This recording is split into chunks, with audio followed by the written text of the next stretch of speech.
Moving on to what we're all more interested in, the English language in Brazil. Teachers and specialists, practically all of them, agree language teaching in basic education, if it's private or public, it doesn't really matter.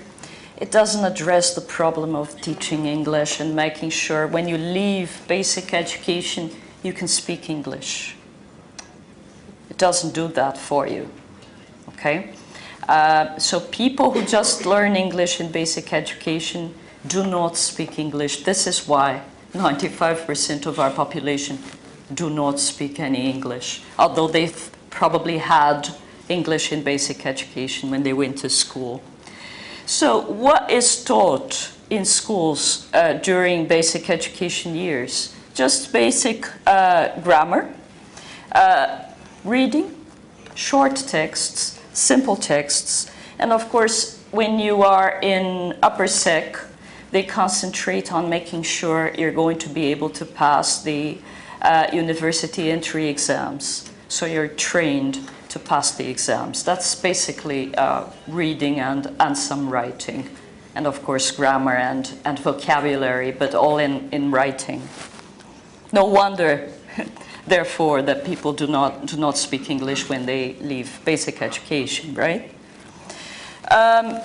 There are the national education parameters which are known to teachers and educators as the PCNs.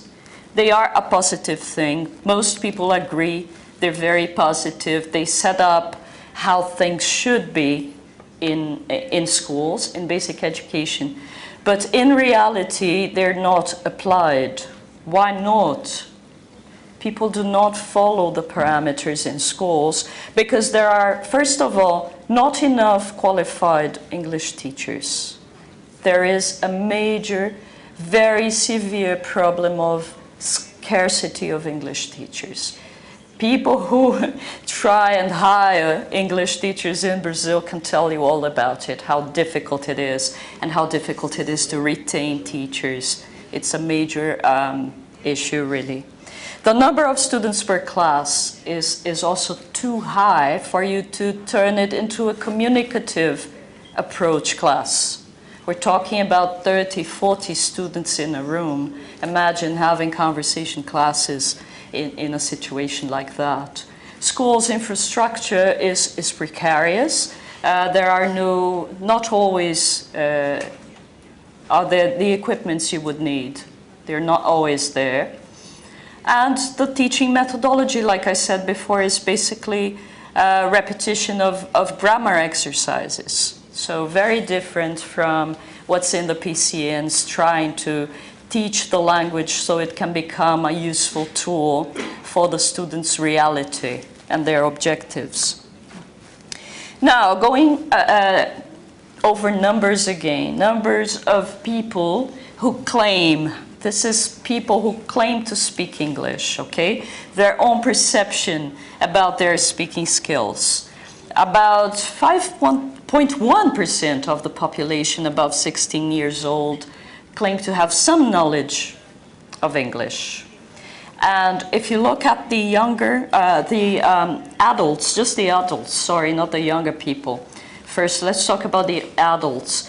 People above 16 years old claim they intend to start an English course in the next 12 months. That's 9% of that age group. So you have just under 10% of Brazilian adults saying, okay, I need to study. Does it mean they're going to? We can't possibly say. We're hoping so, but we can't possibly say they're all going to. And if you look at the other side, among 18 to 20-year-olds, the share of people who claim to speak English is higher. It's double, really. Over 10% of them say they speak English. So this is what the situation is like right now.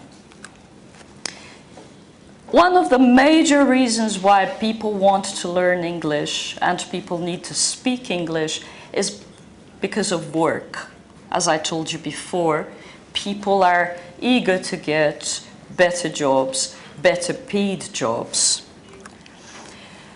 And in order for you to understand what happens in the business environment in Brazil, we thought it would be useful to very subjectively divide companies into two major groups. Those companies that are more bureaucratic in the way they manage things, including human resources and policies, and companies which are more entrepreneurial in the way they approach their policies.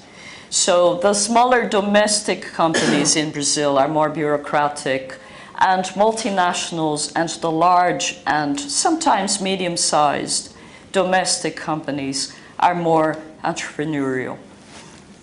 What does it mean to us who do business in English? How does it affect you? How could it affect you?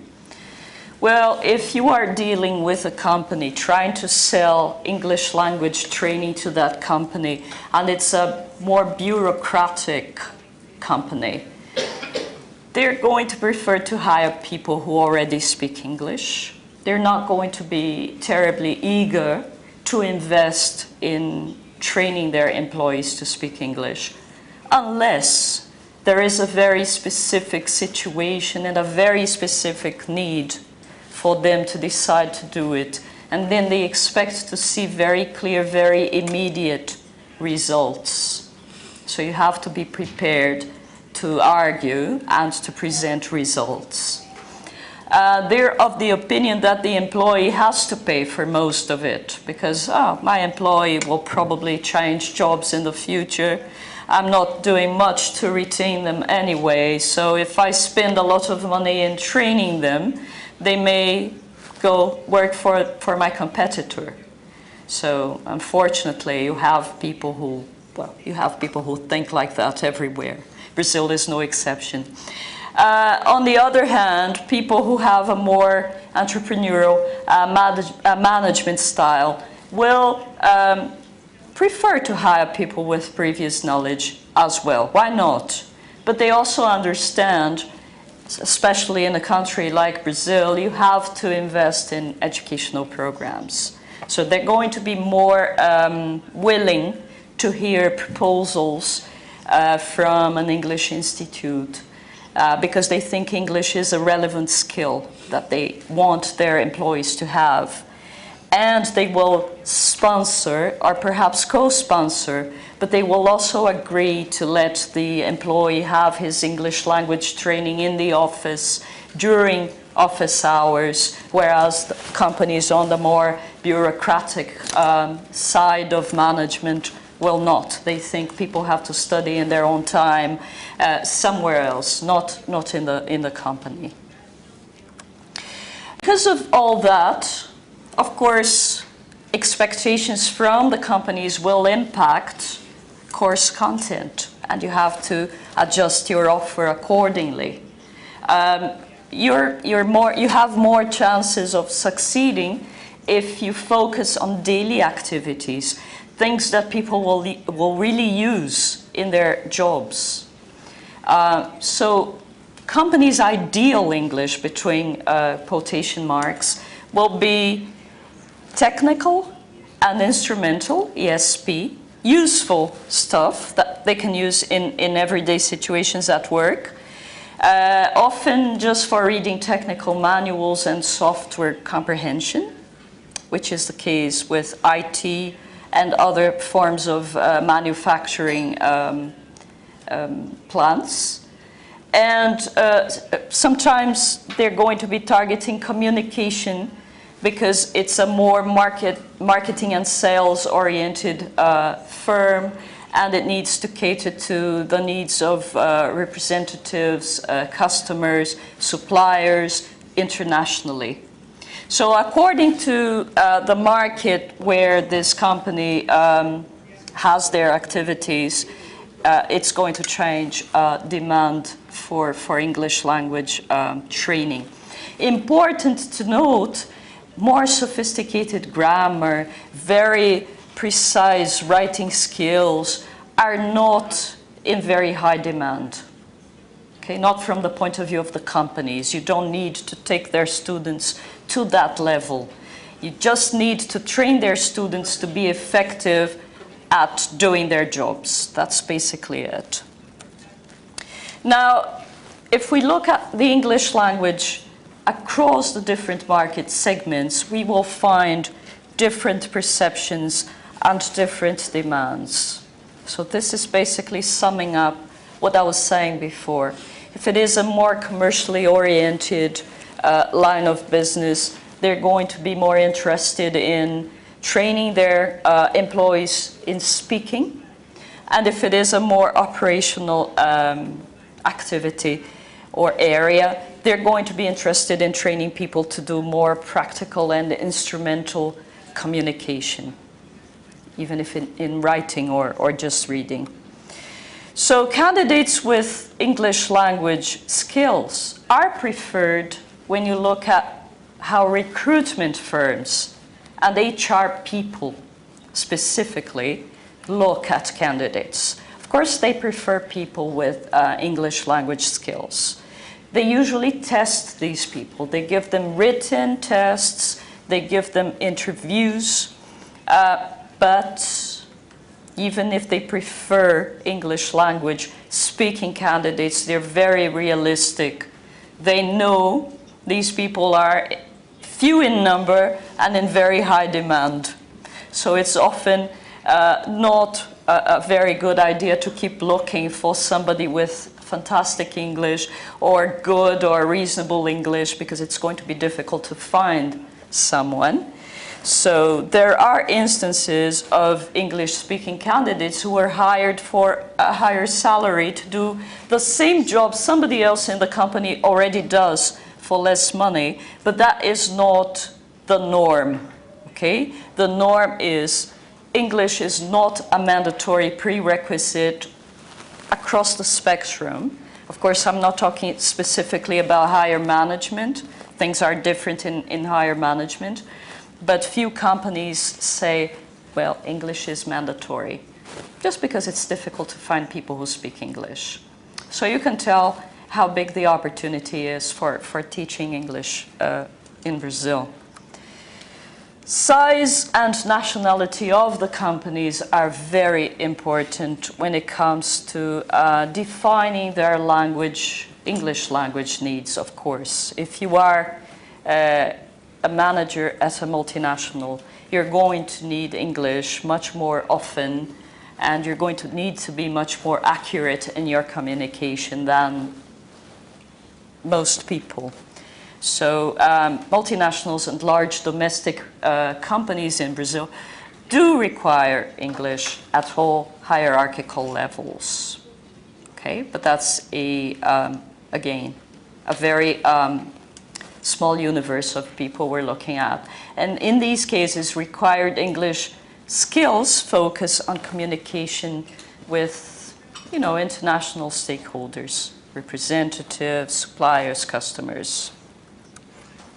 So to sum it up, we looked at these 5 sectors.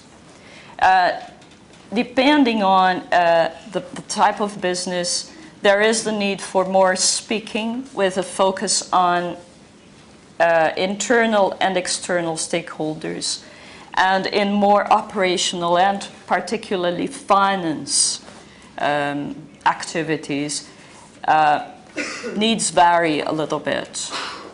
It will be more focused on specific jargon. It's the case of finance. And that will be the areas where it's basically most reading and some instrumental writing.